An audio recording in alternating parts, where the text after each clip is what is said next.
I think it should be recording now.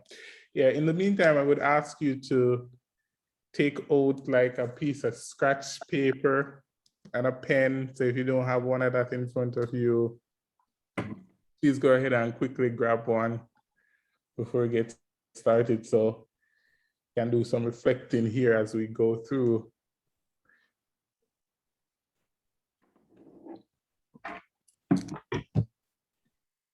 All right. Okay.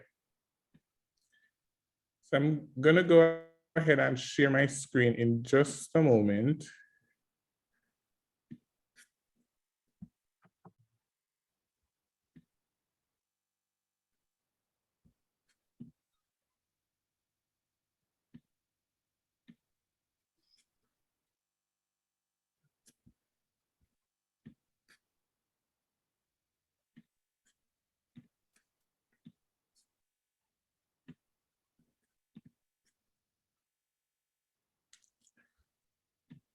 All right, so welcome everyone, welcome. I'm so happy to see you all here. So this workshop is one of a three-part workshop. Oh, there was a waiting room on. Let me turn off the waiting room. Take that off, okay. Oh, didn't recognize the waiting room was still on. So this workshop is one of three. So the intention here is to have 3 different workshops over the course of the semester for those of you who are interested in redesigning a part of your course. I would say maybe like a small piece of your course to be culturally responsive. The workshops are going to be more focused on STEM and how it can be done in STEM courses, but the framework that I'll be talking about is certainly applicable across different courses. And so please be on the lookout for the dates for the other 2 workshops. And so just to kind of give you a heads up for today, it's gonna really be more practical for you to think about it. I'm actually going to show you kind of the difference between kind of like a traditional way of doing things versus a more culturally responsive way. And the idea behind that is for you to have some ideas as you walk out the workshop to start thinking about something that you may want to do in your course. I think I didn't introduce myself, but I'm Devon Stewart, the equity coordinator and also an assistant professor in the Department of Chemistry. So first, before we begin, I just want to take a few seconds to acknowledge that we're all on tribal lands, and we can't talk about culturally responsive practices without acknowledging that we're on tribal lands. So the framework that we're going to be talking about today has to do with empowering students, especially students of color, to use their ethnic racial identity in the classroom. So a lot of our courses don't create space for students to really bring that into the learning process. So I was in Deborah's session yesterday, and she shared a very striking statistic, and I have to repeat it here, that the Western world, and you can correct me if I'm wrong, Deborah, the Western world is made up of 20% white cis male, yet they account for 80% of the knowledge. And I was like, whoa, that is really so striking. So you have to start thinking, if we only have one group that is creating 80% of the knowledge, you really have to ask yourself, who is not being considered in the generation of that knowledge? And so many of us will probably realize that our textbooks don't leave spaces, the curriculum don't leave spaces for a diverse voice, diverse perspective to come in. And in doing that, we teach classes where diverse students' voices don't get a space to come in. And so the students show up to us not like blank slates, right? They have history, they have legacy, they have cultural wealth, right? And our classroom essentially treats them like none of that matters. So what I want to start encouraging others to do, including myself, because my course was like that, I want to start showing students or create spaces in my courses where students can bring in their ethnic racial identity. It is clear in the literature that courses that help students to bring in their ethnic racial identity, it leads to improvement in academic outcome, students' outcome. So what you're seeing on the screen here, which I want you to do, so if you have a piece of paper, I want you to quickly draw this down, write this down, the circle on the screen. It doesn't have to be anything fancy, but what I want you to do is to write your name in the center circle.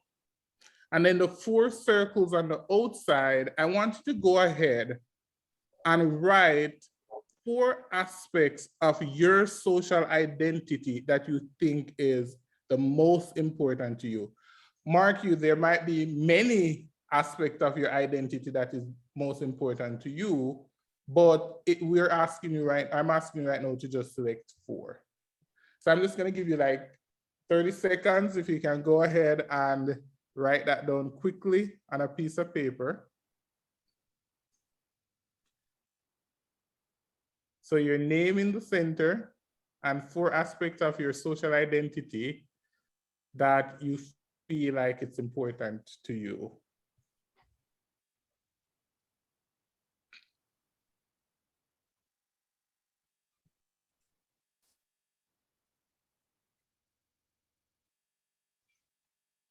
Thank you for posting that in the chat, Deborah. Okay, all right, I'm gonna assume that we all did it, okay? So for me, Devon Stewart would be in the middle. I am a male. My identity as a male is important, specifically a Black male. So that's important. A Black male who is an immigrant. That is important. A Black male who is an immigrant from a low-income background, right? So I would go ahead and I will put all of that in the circular road. And what I want you to do now is to think, if I had to take out one of that social identity, if I had to remove one, how would that make you feel? And then I'm gonna pause here right now to see if we can get some other voices in the conversation before we continue. So if you had to take out one of your social identity, how would that make you feel? Anybody wants to jump in here? Like you enter a space that literally just remove one of that identity, how would that make you feel?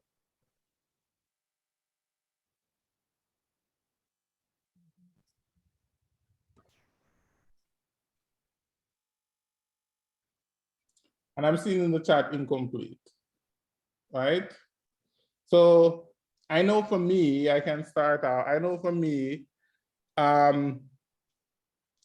the idea of being an immigrant, and that identity of being an immigrant for me really is something that I walk with at my forefront in the United States. And I feel like me being an immigrant, as a Black immigrant, I bring in a lot of perspectives. So spaces that fail to recognize that or generalize the immigrant experiences, it really put me in a position where I feel like I really don't have much to contribute. And the point that I'm trying to get to here is that our students actually come to our classes with all these complex identity, and they walk into the course, and our course don't provide any space at all for them to even express one aspect of their identity. The question now is, how do you bring it into your classroom? Especially those who are scientists on the line, it's easy, I've heard before, to bring it into social science classes. We know that our students show up with legacies, histories. Yes, we understand that is important, but how do I bring it in? What does that look like in the STEM classroom? So that's really the point of today's session. And we bring it into culturally responsive teaching. So I'm going to play this video, and it lasts for around 2 minutes.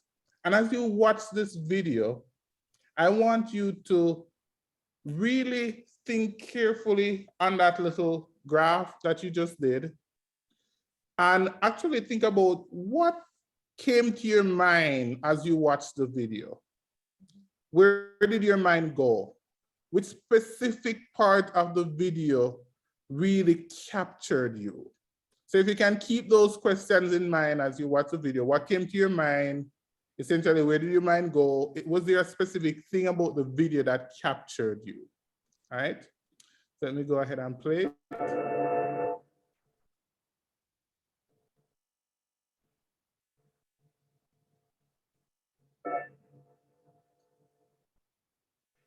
When did you guys stop drinking the water? My mom actually, she was hearing things about the water in 2014.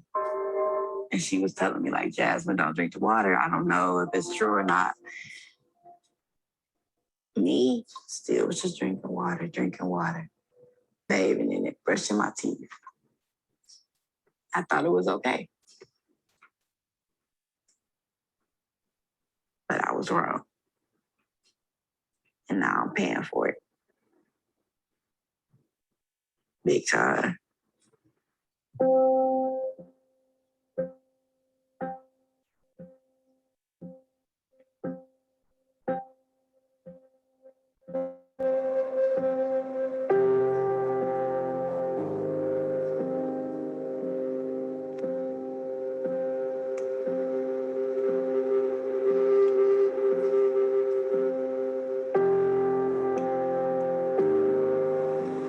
I've been doing a breathing treatment to help open up my airway and my lungs. It's some type of medicine in that solution that I put in there. And it does help. You do notice a difference when you do the treatment and when you don't do the treatment.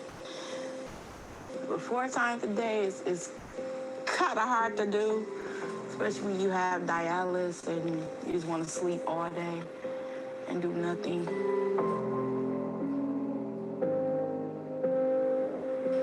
Like, I look at my generation, my classmates, and I'm like, they all got children or they're starting a family, and here I am, I'm battling health issues.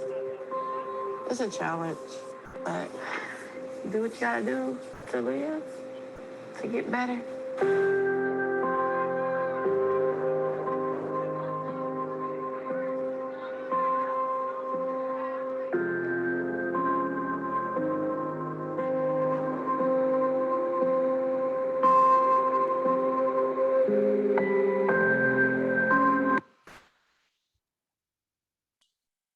All right, talk to me. Let me stop sharing the screen. Where did your mind go? Let me ask the question differently. Do you believe that coming into a class that showed this video, do you believe that your background, your wealth could contribute something to this conversation? Where did your mind go? My friends, I want this to be very interactive. It's a practical workshop, so you will see where I'm going with this. Anybody want to chime in? Rosalinda, go ahead. Well, I guess the first thing I'm going to say is how disturbing that very short video is. And it's disturbing to me and sad. I see that word in the chat. Makes me angry. I saw that word in the chat. It's disturbing to me as I think about this, very simple chart diagram that you had us draw, because the areas that I wrote down, that are me, my identity, Latina, woman, a mother, and an activist educator. So those are the areas that I wrote down. So as I viewed this, I mean, to use a phrase, the hair on the back of my neck stood up, because one, here is this young woman of color, right? And to use Deborah's word, a crime. This was a crime, and these sort of crimes continue in our communities of color. And two, a woman, and here is a young female, right? An educator, activist. I mean, her education, and not just formal education, but her education in life was cut short due to this crime against her. And then as a mother, of course, my heart goes out to her and her family and others who suffered. So that's the way I reacted to the video. Wonderful, excellent. Riyadh, those are some touching points, Rosalinda. Riyadh, do you want to elevate what you just said in the chat? Yeah, I mean, I think when I look at all the identities I wrote in the circles around my name, and the fact that I teach global studies, I can't help but kind of go there and make the connections between what is happening around the world, and also the fact that the US never is held accountable for the crimes and the damage that it does around the world, and also what it does to people of color, especially Black people at home. Mm-hmm. So I feel really angry too, because I feel powerless as well. I know we're not powerless, but it feels like that sometimes. How can we change that? I think, go can ahead. go ahead, please. My video's off because for some reason my internet's not that good today. And so apparently keeping your video off is supposed to help with that. Anyway, I just wanted to kind of extend what Riyadh just said about, she was not only was she at home, right? It was that she mentioned that she said, I was brushing my teeth, I was bathing. I mean, these are things, she was drinking water. We're all told, you have to drink water to live. We know that, right? And these are the most basic fundamental elements of what it means to be a human being. And that is what killed her. Mm-hmm. And she said, I don't know if you caught it, but she said, and look, here I am paying for it. Because her mom warned her, don't drink the water, it might not be safe. And then she said, but I did, and here I am. I am paying for it. You, Donna, Riyadh, Rosalinda, you've elevated some excellent point. And Deborah is saying in the chat that what killed her was her Blackness coupled with poverty. Think about this. I want you now to be my students. Let's pretend for a second you're my students in my chemistry class, and I'm so happy that we have such diverse backgrounds in the room. And most of you in the room are not chemists. And in fact, most of the students that show up are not chemists. Now, why the heck would a chemist show this video to try to pull out the identity piece of my students? What does this have to do with chemistry? And I'm pretty sure if I had said to all of you, let's start talking about chemistry, because I'm certain, I'm 100% sure that the students show up to our classrooms just as how I said, let's do some chemistry, saying, what the heck, right? I don't know what's going on, right? So I hope the point that you get today, based on just a little conversation, we're gonna have more of this conversation as we go through, that Riyadh was able to talk about his experience, specifically looking at Afghanistan and connecting that to Flint. And that gave a different perspective for how he understood the video, the problem, the social issue in front of him. Right? Rosalinda gave a different perspective. Deborah gave a different perspective. What we're doing here, we're priming your mind to understand or to use your ethnic racial identity, your cultural wealth to understand the issue at hand. And then if I can get you to start using that, I'm now going to start helping you. You come in, you are very high in terms of your own cultural knowledge. And I'm going to help you to connect the two to the science to have a fuller picture as to what is going on. That is culturally responsive pedagogy. Let's go back to the slide. There is so much wonderful things that happen in that conversation that I want to dissect and show you. Again, this is meant to be practical. Let's step away from the video for just a second. We're gonna pause and talk about why is it that I'm talking to you today about culturally responsive pedagogy? And we can clearly see that we got a response from the audience, right? We need to bring culturally responsive pedagogy into our courses, especially into STEM courses, because of the disparities that we're seeing. Deborah is a very good important point in the chat. Her Blackness and her poverty killed her. Now let's take that phrase and put it in the context of higher education.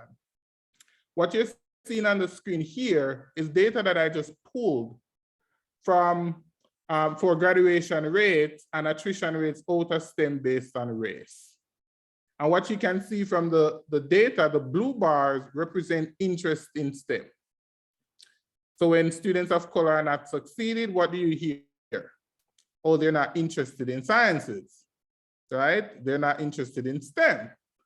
But that's not true, because Black, white, and Hispanic students, they all show up with about equal interest in STEM. But what happens is 66% of Black students get weeded out of STEM, which means that they quit and turn to a non-STEM major, or they leave the college completely, they drop out. So that is what is in those attrition rates. 57% for Hispanic students and 42% for white students. So you can clearly see that there's a huge disparity in STEM outcome based on race. Now, you have to beg to answer why. But you can say to me, Devon, that's nonsense, not at my precious Sac City College. This ain't going on here, right? This is some, Yale, Princeton kind of data, not at Sac City. Actually, it is. So Jim Collins sent me this data, which is already in a while back. And what you're looking at the screen here is African Americans who come in to Sac City College, our college, expressing interest that they want to pursue a career in health. And I want you to think back on that video that you just saw, right? They want to come in to pursue a career in health to make a difference in their community. Equal interest in STEM. But guess what?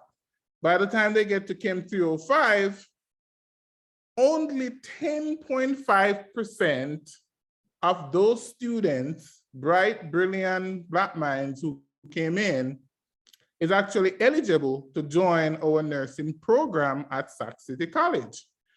Let me break down the math for you, just in case you're not good at these percentages. That means that for every 1 out of 10 Black students that is admitted to the program, by the time they get to Chem 305, which is one of our courses, only 1 out of 10 will be able to apply and get into our nursing program, which requires an A or a B in that course. What about our Hispanic students? We see the same story. Only 1 out of 10 would be able to apply and get accepted into our nursing program. Keep this in mind when you're thinking about the video. So you have to ask yourself, why? And the question is, and Deborah echoed that yesterday in her presentation too, so I would highly recommend that you go and watch the recording for that. Who is being left out and why? I want you to sit on that. Who is being left out and why? And I'm just gonna have you think more deeply on that. What is the consequence of those students being left out? Think back on the video. Think back on the video. Think back on what we're seeing in COVID, right? Think back on it. What is the consequence of that? I wanted to create a space for that conversation, but in the interest of time, I'm going to go along. So let that sit with you. This is why we need cultural responsive pedagogy. 80% of the knowledge is created by white cis males. It is clear year after year after year that whatever is going on is not connecting to students of color. We need to create pedagogy that they can understand, see themselves in, and be able to use their cultural wealth. It's not a deficit. It's not a deficit. It is value. They show up with value, use their cultural wealth to enhance their understanding of the content.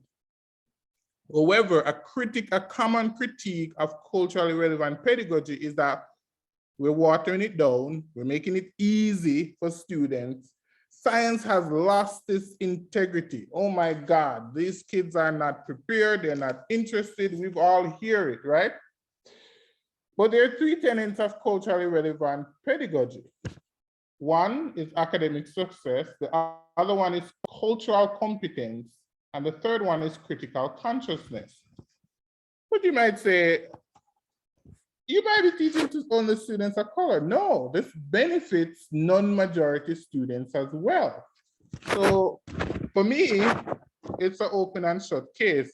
The academic success part of cultural relevant pedagogy, the first tenet of it is setting high expectations for all learners. So we're not nitpicking and saying that we're going to dumb down the sciences for Black students and brown students. No, we're setting high expectations for all learners. The second tenet talk about cultural competence, which you as an instructor is giving students space to build on their prior knowledge, build on what makes sense to them, build on their meaning-making process, while also allowing them, which includes Black, white students, Hispanic students, all students, to understand and navigate the wider culture of educational system and think critically about how those systems has historically oppressed marginalized groups. So if we start having a conversation about Flint and seeing that girls experience, different people coming from different backgrounds would come in, and if you couldn't relate to the video, you would be like, oh, Riyadh made a very good point. I never thought about it like that. Rosalinda made a very good point. I didn't thought about it like that. So that goes into the third tenet of culturally responsive teaching, which it helps developing learners to critique social structures that maintain status quo. But the issue that we always run into is science doesn't have a place for this. Well, I'm here to say, no, that is not true, and we're going to go through that today. This is the model that I spent an extensive amount of time this summer working on. How to incorporate this into science. We're going to put the social issue or issues at the center of the learning. Students' ethnic racial identity, cultural wealth, course concepts, and case concepts, and I'll talk about that in a second, are all tied together equally to enhance understanding of the social issue. you might recognize that I didn't put course content and SLO and assessment in the center, which is what we traditionally do, right? By the end of this chapter, you should know how to write a balanced chemical equation.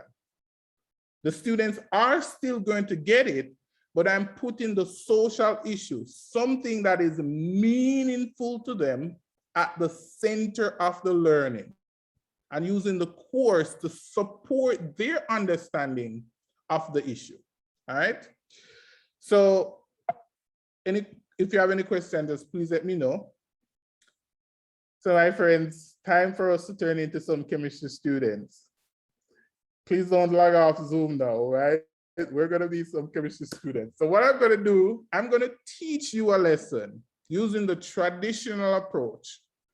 The approach that the textbook that was created by majority white males dictates that's how we should teach the content.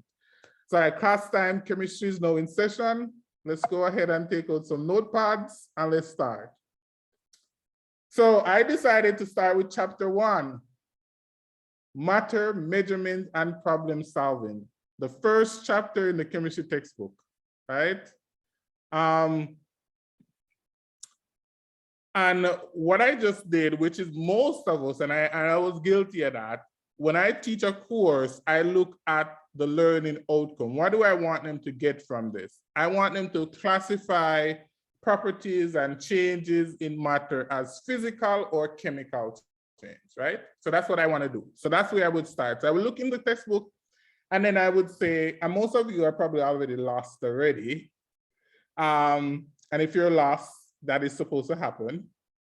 I would look in the textbook and I would pull out the definition of physical change, and I would say, all right, class, today we're going to talk about properties of matter. We're going to be able to characterize physical properties, physical change, chemical properties, chemical change. And I will go in and I will define that a physical property of a substance is what it displays without changing its composition. And I would say to you, for example, water boiling is a physical property, and therefore water turning into steam would be a physical change. Because if you look in this diagram over here, you can see that the water is boiling. You can see that the red and white balls, which are atoms, once it moved from liquid to gas, it didn't change. We're still seeing the same amount of red and white balls, okay? So that would be a physical change, water moving from liquid water to steam. That's a physical change. Then I would probably go on and give you some more examples and say, okay, what this means is that boiling point is a physical property. Water boils at 212 degrees Fahrenheit. I specifically put Fahrenheit on here because I know most people on this Zoom call would be more familiar with it. Iron boils at 5,184 degrees Fahrenheit, and lead boils at 3,180 degrees Fahrenheit. So when something is boiling, that is a physical change. Boiling point, physical property, right?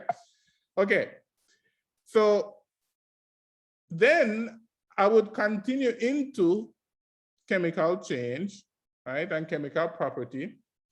And I would say that chemical change occurs when the substance actually changes its composition. So for example, if you see a nail outside rusting, that is a chemical change, right? Because the nail was pure iron. The rust that you're seeing on it is now iron mixed with oxygen to form iron oxide, and I will show the equation. So you can see that the iron, which is the Fe, changed to iron attached to oxygen. That's a chemical change because the property changed. And then we'll go through some more examples, and then I would ask you some mini assessment tests, like which of the following is a physical change? And he'll say, water boiling to turn steam. Yay, that's a physical change. Which of the following is a chemical change? Iron rusting.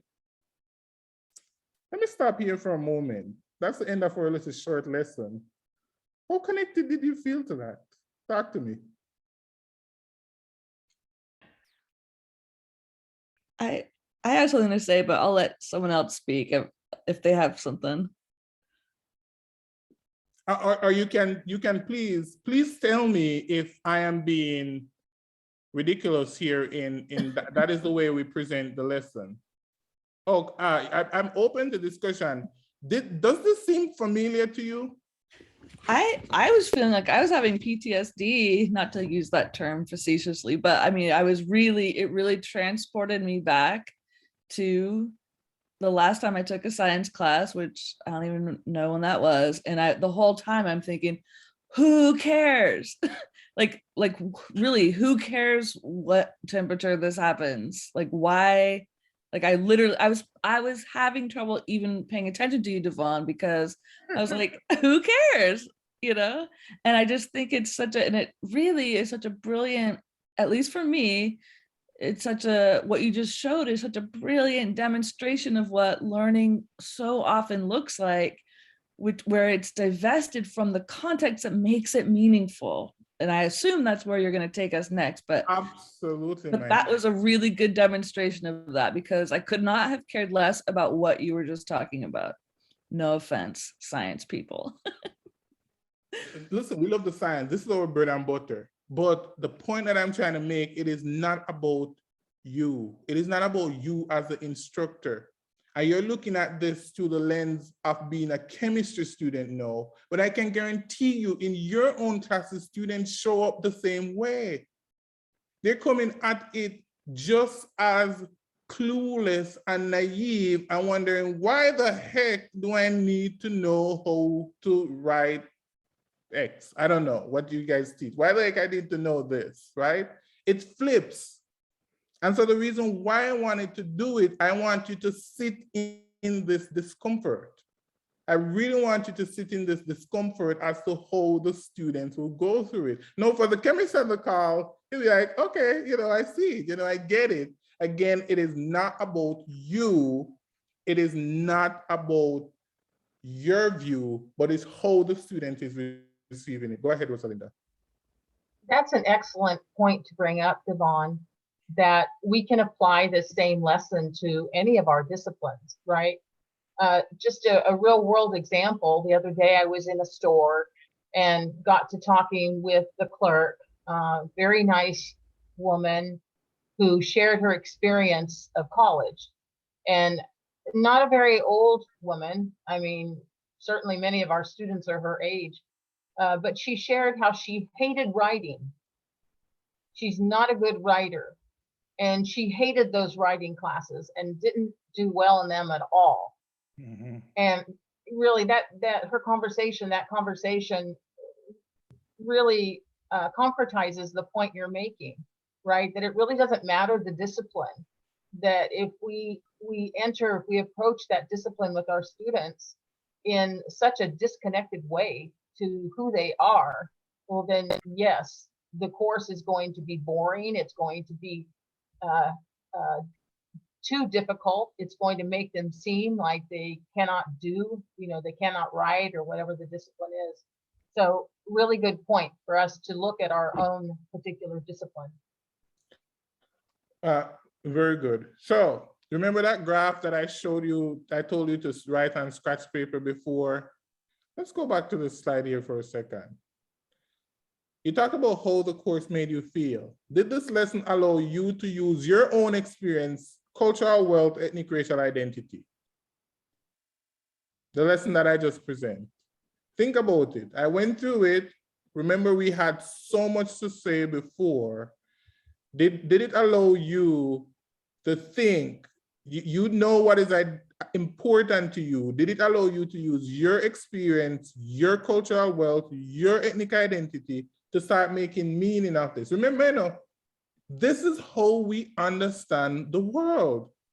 This is how we process information, right? So to create a space where none of that is being used, of course students are going to have a difficult time processing the information.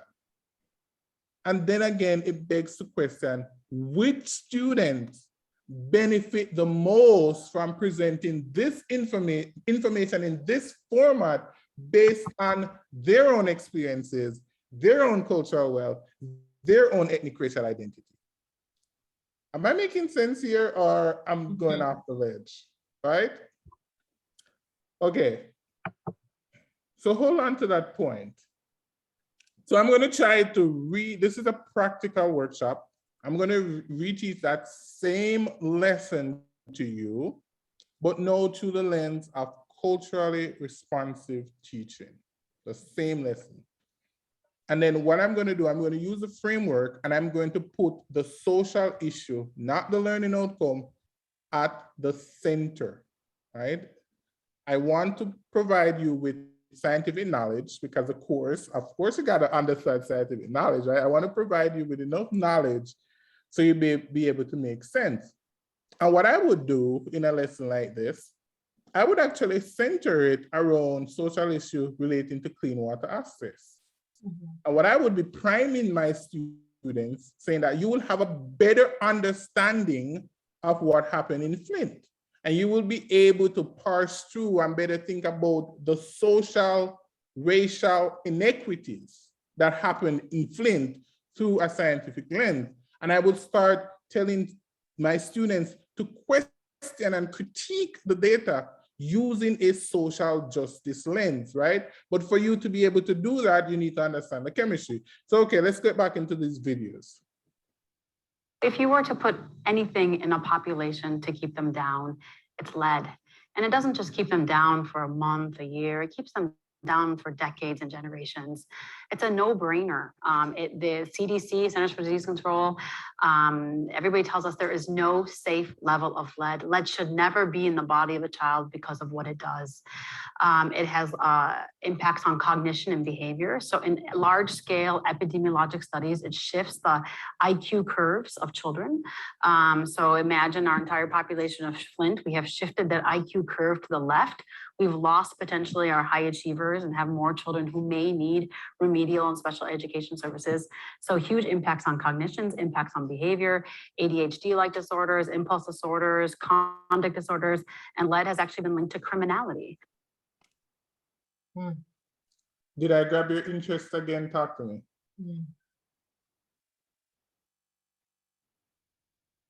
No? Yes, right? So as a student now, as an instructor, so there comes Deborah, the same student who said this crap is boring 10 seconds ago. We got Deborah talking again, right? Deborah said, this is why I believe it was deliberate and tolerated. She is worked up now. Wait, Deborah said it was boring 10 seconds ago, right? No, the question you gotta ask now, as an instructor, you gotta start helping the students to scaffold those knowledge to know tied to the concept. So you're saying that it was deliberate. And then my thing would be, you need to understand why it happened through a chemistry lens, right? To make change, to make more meaningful change. Why did this happen in Flint? What happened? Why did that girl that we saw in the beginning lost their lives? What is the social justice implication of that? And oh, by the way, if I had more time, I would give you more of that interview. That doctor is a pediatrician who, when she starts seeing obviously cases of lead poisoning, she was the whistleblower. And the state said, essentially, she's crazy. She doesn't know what she's talking about. They didn't believe her. They questioned a medical doctor who is an assistant professor at a university there in Michigan. They questioned her validity. They attacked her personally. Now you gotta beg to ask, why did they attack her?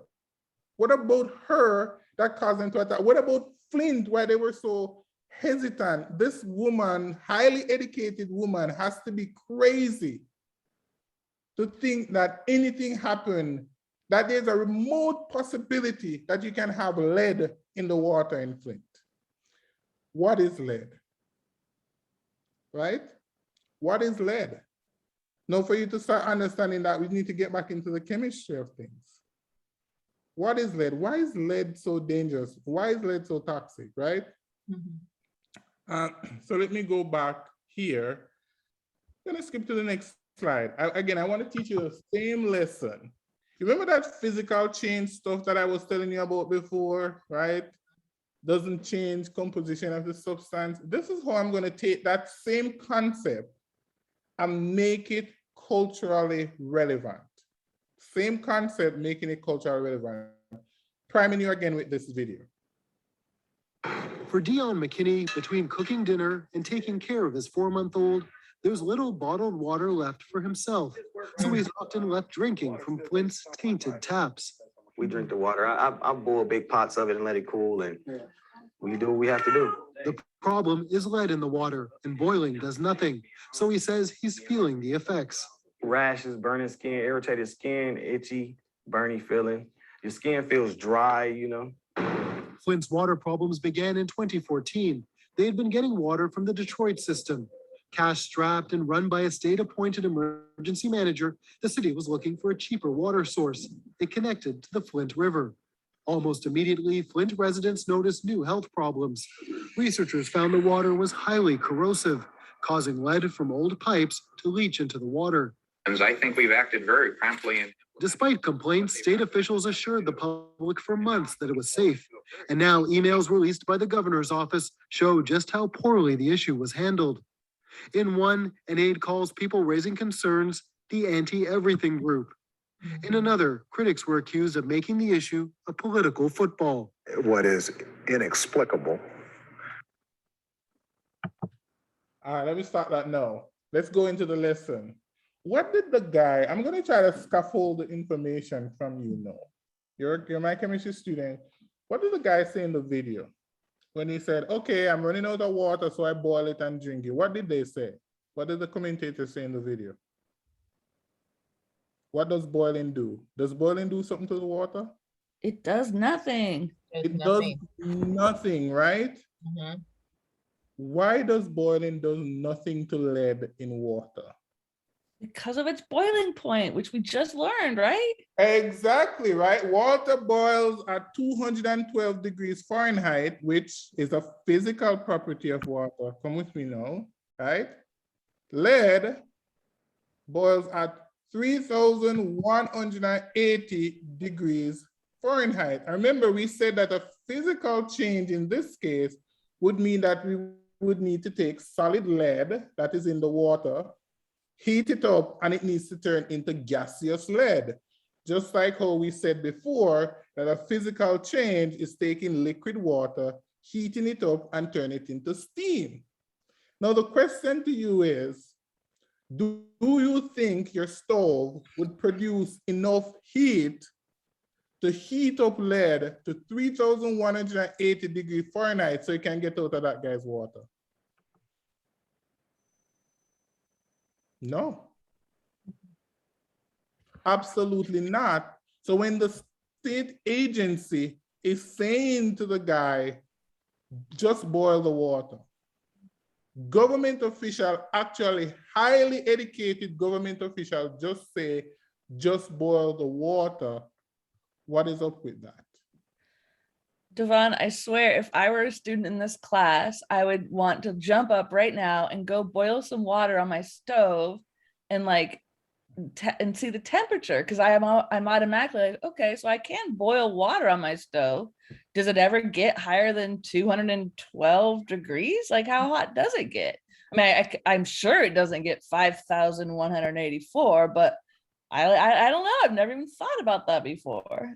Okay, so what am I doing now, right? I am tapping into your own cultural knowledge, your own ethnic racial identity, because you're so worked up and passionate about Flint. So it caused you, Donna, to become intrinsically motivated to want to learn the concept.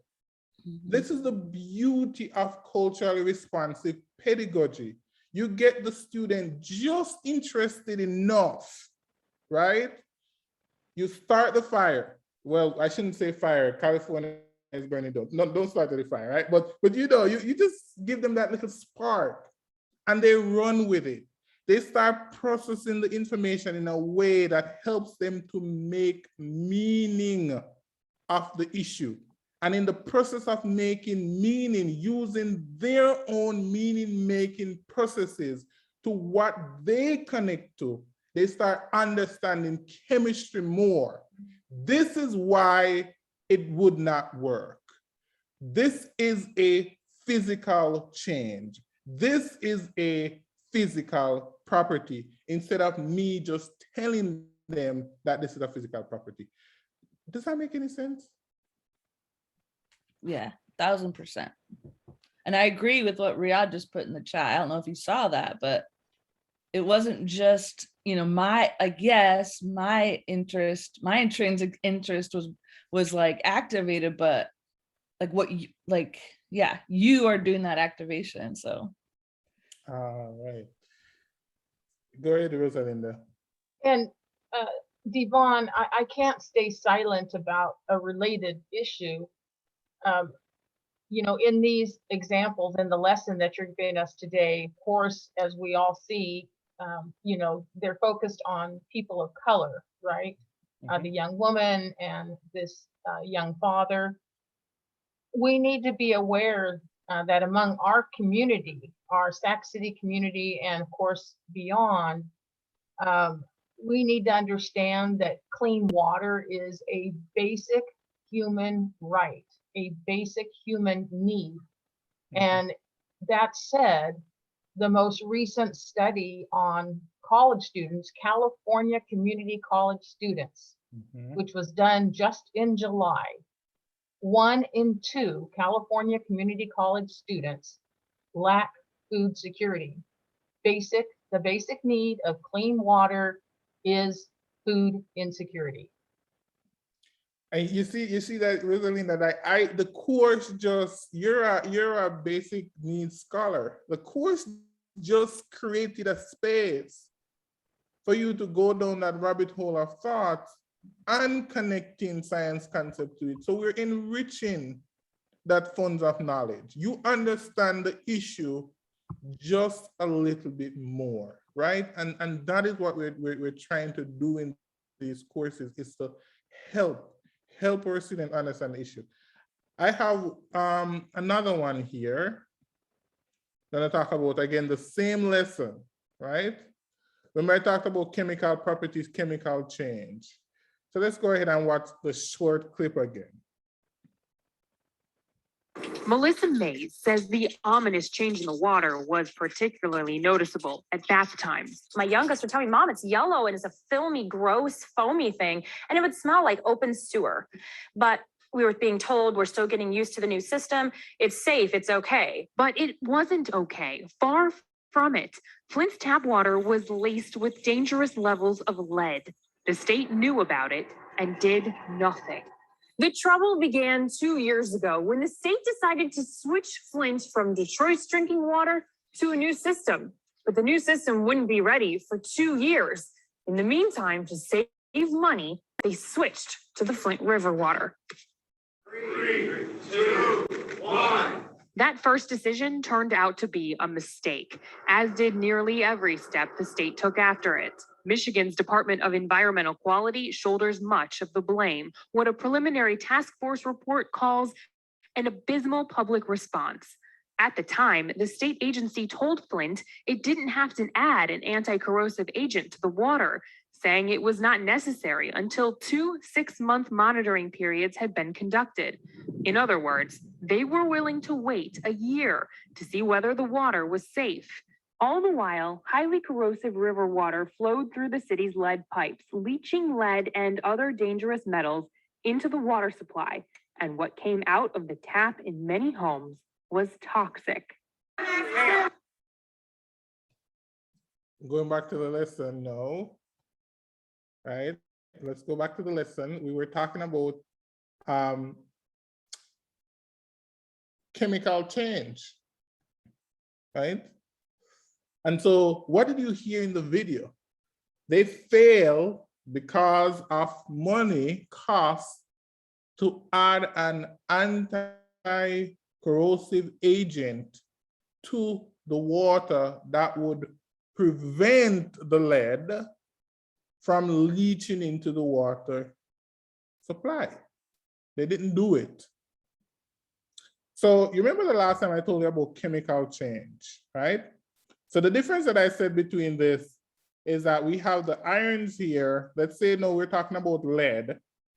Once you have lead, and that is what happens in these lead points, once they're exposed to oxygen in the water, over time, it oxidizes and it forms this oxide, we call it in chemistry. And that is very stable. So if that oxide stays, no lead would leach into the water.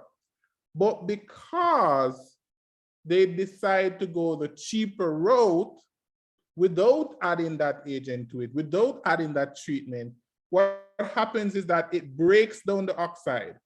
So as you can see in this graphic here, the oxygen that is normally there to keep the lead intact, not getting into your water, the fact that they didn't add the anti-corrosive agent to it, that oxide broke down.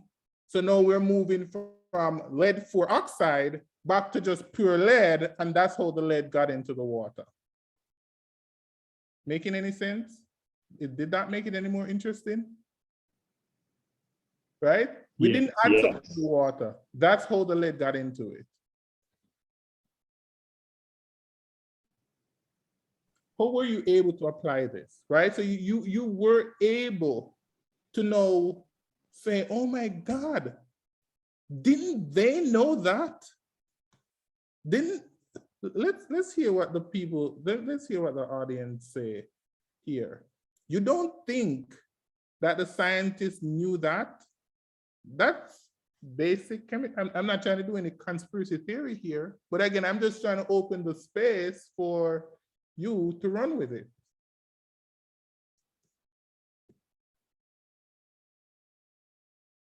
What do we have to say? I think what's helping, Devon, I think what we know what's helping is, understand this further is, or I think what was being presented is like, obviously, as we explore this topic, we all have different points of connection to the topic, right? Whether it's because we understand a little bit about what happened, or whether it's, for me, like the notion of like the bathtub, you know what I mean? Like somebody giving a bath, a bath to their baby, I was able to connect to that, immediately and have all these kind of like, emotional reactions to it, right? But I think what's been important in this lesson is that you actually you activated your level of expertise, right? So you as an instructor now are tapping into our connections and advancing those connections, right? So there is something that needs to be said about that, is that when we do this, it's almost like about creating the space so that whatever it is that we do, or whatever it is that we do have, or what we can bring to the table, is activated in a meaningful way, right? Because I think we can serve that purpose, like the way that you're serving a purpose right now, right? And actually, grounding the conversation, advancing the conversation in a way that's meaningful to us, but it's also allowing us to, recognize. I don't know if this is gonna make sense. I hope it doesn't insult you, but like it helps us recognize how much more you know as an instructor. You know what I mean? I'm listening to you talk about this, and like it's just coming out of you fluently. It should, because you're an expert in this, right? But how many of us, from the perspective of our students, we don't become that figure because they tune us out immediately, because we're not saying anything that really speaks to their lives. Yeah, I mean, this is exactly what I'm saying. I'm contrasting. You said excellent. I'm contrasting. Go ahead, Donna, before I make that point. Go ahead. Well, I just want to say like exactly what Jesus just said, but with like, how do I put this? So you know what you're talking about, obviously. And I think students would expect or hope that you would, right? But what the difference here is, like, because it occurs to me that you could teach the whole lesson. You could even, and I'm sure this has happened in classrooms across the country, where that graphic that you just showed, right? The rusty nail, the oxide and all that. And then an explanation that the reason why, the lead was in the water was because of this. But the critical piece is that, because you could learn all about this without really understanding the social implications of it. Like you could teach it totally disconnected. So I guess what I'm saying is it's like the showing the other pieces to it. It's not that, because it's not that that lead just kind of happened or randomly got there. It's because of decisions that humans made. And sorry, this is not even coming out right, but I guess what I'm saying is you could teach this in a really disembodied way, and a student could then say, oh, well, those people should have moved, right? Like those people should just moved out of Flint. That's screwed. That's fucked up. They should have just moved. Whereas the real issue is something much bigger. And it comes down to power, right? Anyway, I'll be quiet now. No, so that is where you're taking it, Donna. So this lesson is doing exactly, my role here is just to facilitate the thinking. My role here is not to tell you where to take that, right? Go ahead, Riyadh. Just to add to what Donna and Jesus said, for me, the fact that you're animated and excited gets me excited, right? Like I care about how you presented it, I care about the issue in Flint, but I also care about and connect to you being animated and excited versus the original lesson where honestly, a robot could do that, right? Just sort of like present information, in a detached way. But that's where I think from my cultural training and background and socialization, I respond to that. And so I think that's just as important as the content. Mm-hmm. Go ahead, Jesus and Paul. Thank you, Riyadh.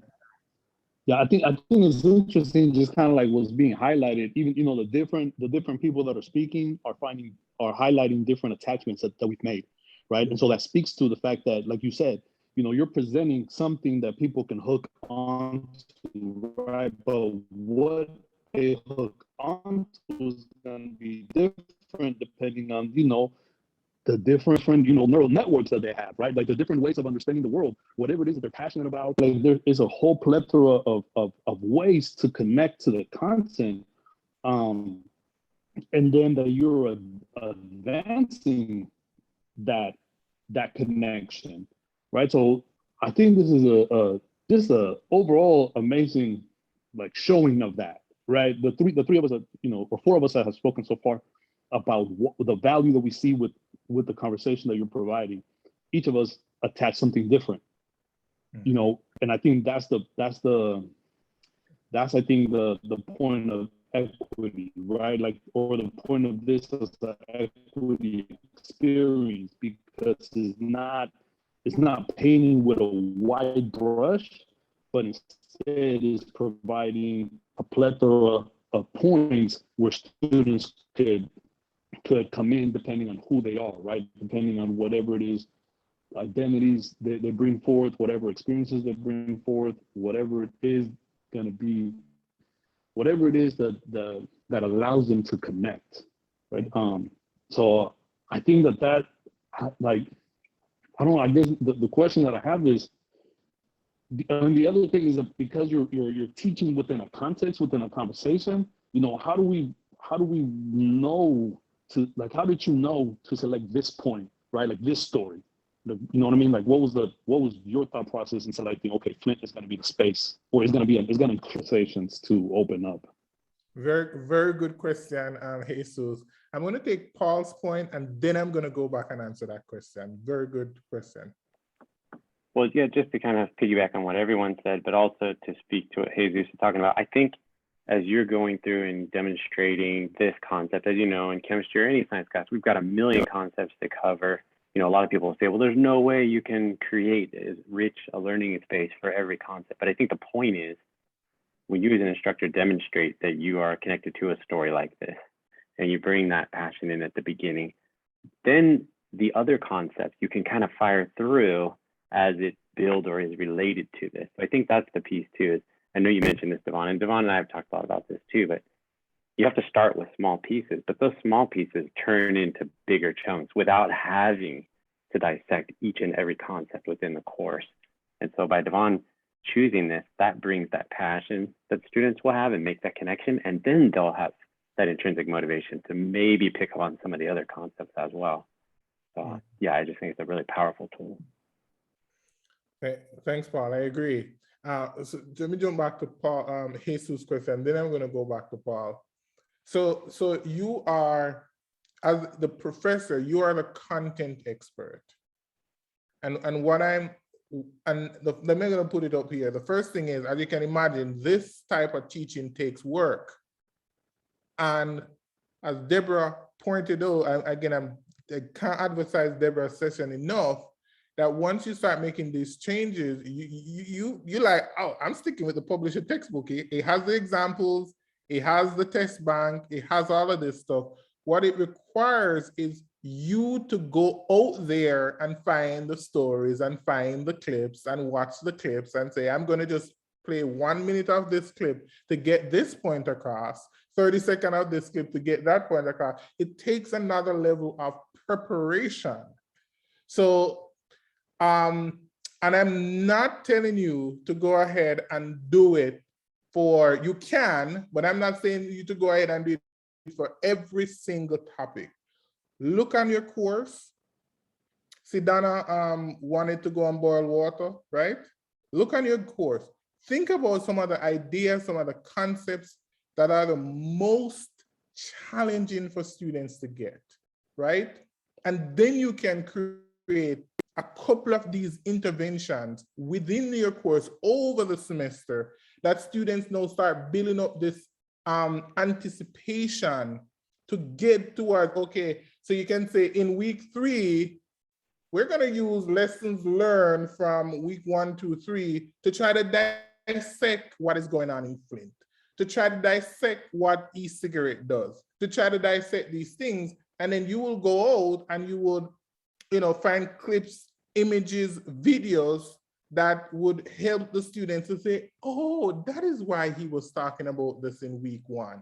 Oh, that is where week 2 come in. And you're helping to scaffold the knowledge over a period of time to help make sense. And I'm telling you, but I think it's gonna just go off. Go ahead, Deborah.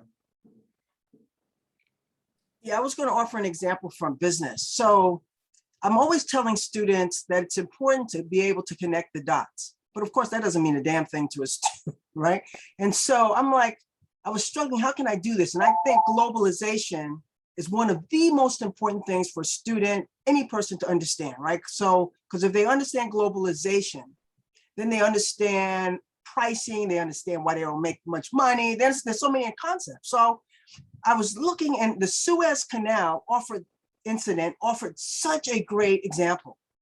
And so I created this discussion around the Suez Canal with them watching the videos and, what do you think was in those, containers? And students got it.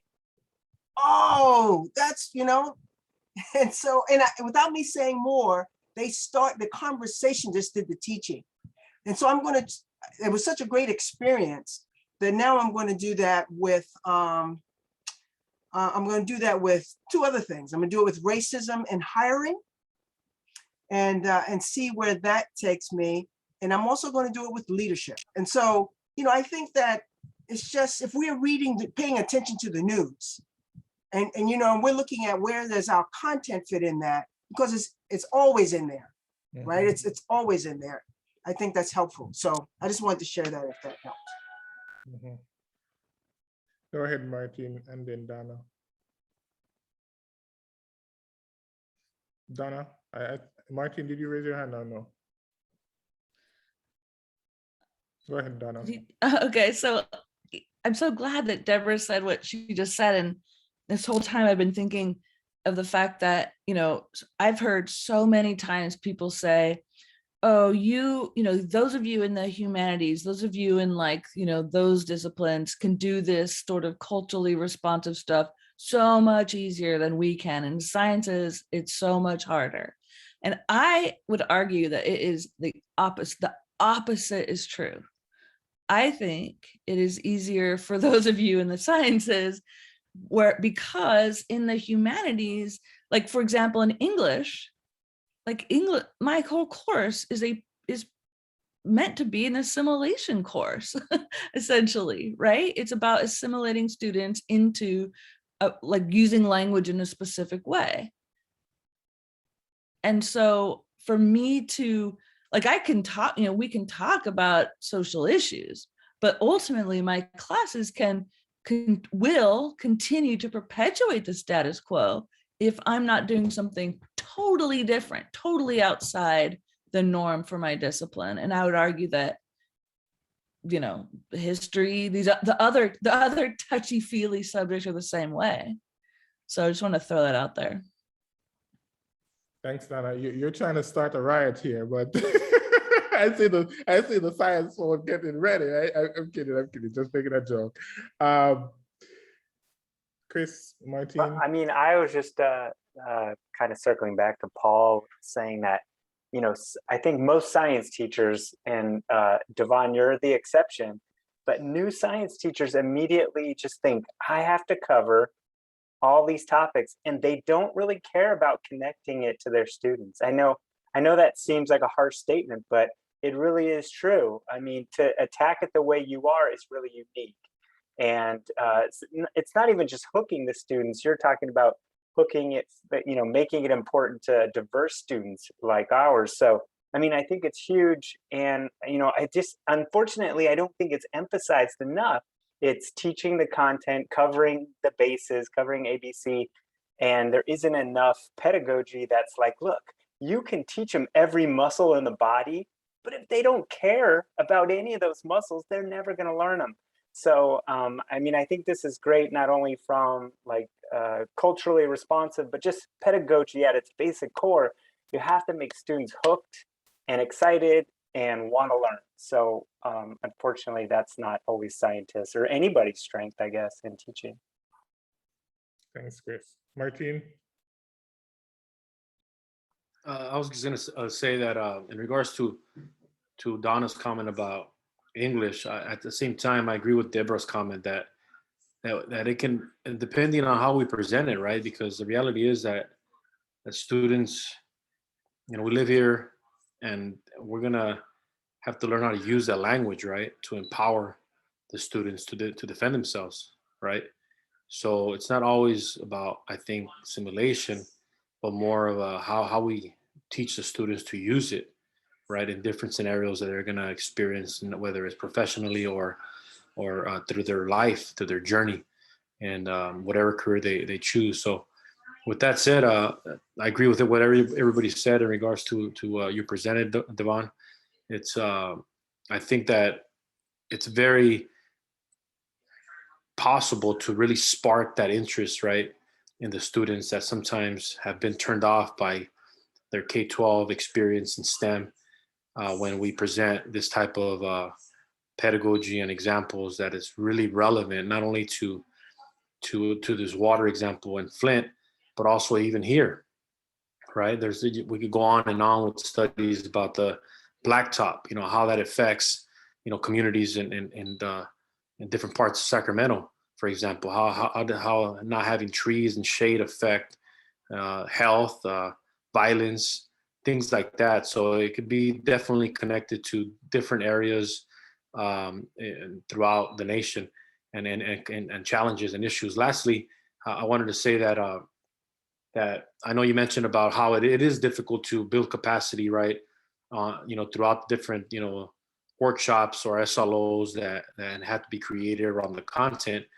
I think that maybe that's where, if we become creative, we could actually ask the students to develop this curriculum, right? To identify, give them, for example, a topic, right, through the content that exists, and ask them to become the experts in that, and ask them to present it, right, in a culturally responsive manner to the students. So that in a way can help build the capacity of the faculty member to have more, different strategies, activities that you could kind of adopt as you begin building your toolbox. Thanks, Martin. Jesus, go ahead. Thanks, Yvonne. Man, I think one of the things that's sticking out for me in this conversation is that, from this conversation and also, Deborah's conversation yesterday was about how important it is for folks to challenge their own scope, right? To reimagine their own scope, to reshape their own scope, like for us, right? To reshape our scope so that it can be a wider scope so that we can, bring forth more information and more topics of conversation, to reimagine our assignments, our syllabi, all these different things, right?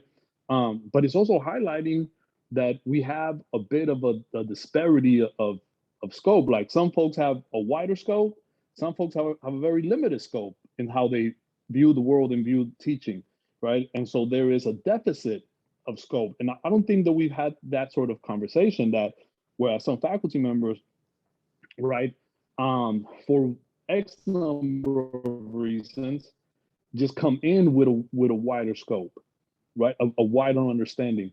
Whereas other, maybe because their own sort of traditions, academic traditions, right, experiences have a limited scope in terms of, okay, this is how I teach because this is how I was taught. This is what has given me, rewards.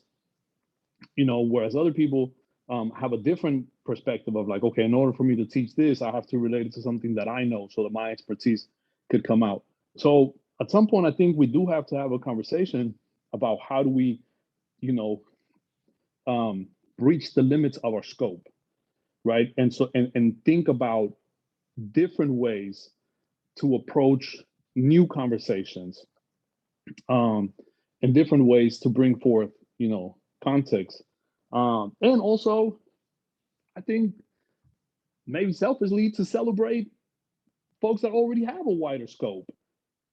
You know what I mean? Like there's not enough conversation about that. I mean, you're getting a lot of congratulations in this room, as you well deserve, but that's like not enough for me. You know what I mean? Like there should be more. Like, what are the other pieces that could be done so that we could continue to recognize the expertise that you bring forth, that our colleagues bring forth, right? Like not just yourself, but there's plenty of colleagues in our collective that bring forward a different perspective and are challenging the status quo because of the perspective that they bring forth. So how do we attract more of that? How do we make that the mainstream? How do we celebrate people that are willing to breach the limits of the scope for the betterment of the students, so that becomes the standard, creative alternative ways to teach, rather than just, Thanks, Jesus. And that's what this is about. This institute, like if anybody talks to me offline about the institute, what I'm trying to do here, because first I had to go on a long journey, and I'm not by no means saying that I'm an expert. I am on this process. What the institute is about is to do the very thing that you're talking about, is to come together as a community of educators who want to make this small implementation. And just like the space that we just created that own space where we can bounce ideas off each other and learn and start saying, oh, I never thought about this, but I could possibly frame this little piece of my course here and making incremental changes until we get a larger collective of folks who are, doing this within their classrooms. So that's the point there. So I'm looking at the time, and this meeting was scheduled to go until 2:20, and I'm going to respect the time because we're 2 minutes over. But the last piece that I wanted to show you just quickly, just in 1 minute, because when we think about this, the last tenet of culturally responsive pedagogy, we have to talk about interrogating the status quo, right? So as the students become excited, as the students become interested in the work, you gotta consistently ask them. And I'm gonna go back to a point that Riyad made earlier in this session. He felt helpless, right? What now? You now have this knowledge. It could be an end of course assessment. You now have this knowledge. What are you gonna do with it? Are you gonna write an advocacy piece If you're somebody who loves writing the art, are you going to create an op-ed talking about this, bringing in the science? What are you going to do with this information?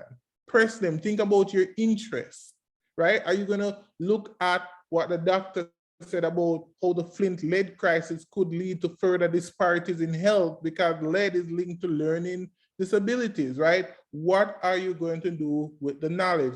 And just keep on reminding the students that, look, you came in with all this knowledge is now boosted. It's now your time to go out there and make social change. So thank you so much for coming today. We'll have 2 more workshops like this throughout the semester. The other 2 workshops, we expect it to be a little bit more hands-on. We can probably work on an assignment together, and be on the lookout for another email, STEM Institute Creating Cultural Responsive Courses. Thank you so much for coming today. I really enjoyed this conversation. Thank you, Devon. Thank you. You are amazing as always. So thank you. I'll see you. I have to go to another a 2:30 thing, but I'll talk to you later. All right, talk to you later. Bye-bye.